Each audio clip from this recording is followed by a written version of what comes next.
order to do this and do this well and at scale, you have to have an experimentation culture where you don't create fear amongst your employees to do the things that will profoundly impact the business, because you want to be a market leader, not a market lagger.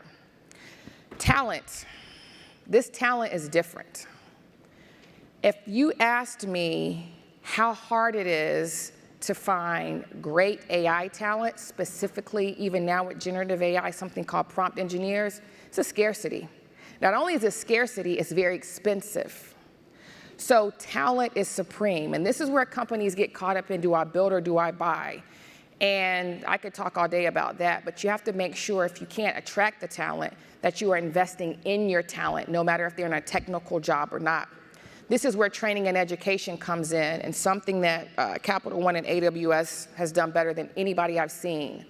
And that is, they invest not money but time in making sure employees and leaders, no matter if they're in the business or tech, understand this innovation playground. Training is all about learning a skill. Education is all about learning knowledge. And so do you have the resources and the time to invest in your next generation workforce so your talent can catch up with the innovation? Strategy.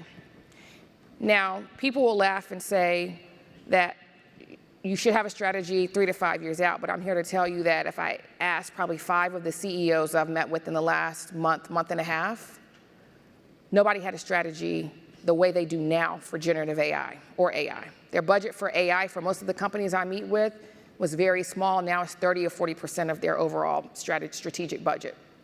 And that's because you have to do this to maintain competitive, and I'll get into that. So you have to have a strategy that works back from your customers' problems, that has a focus on innovation with money allocated to it, with KPIs, key performance indicators, to measure the success. And then last but not least, governance. And I have this in purple on the screen because for a company like yours, governance is supreme. And I'm not talking about second line, third line. I'm talking about having governance infused in everything from product development to operations to process improvement, and making sure you understand what those checks and balances are to help breed innovation in a safe way.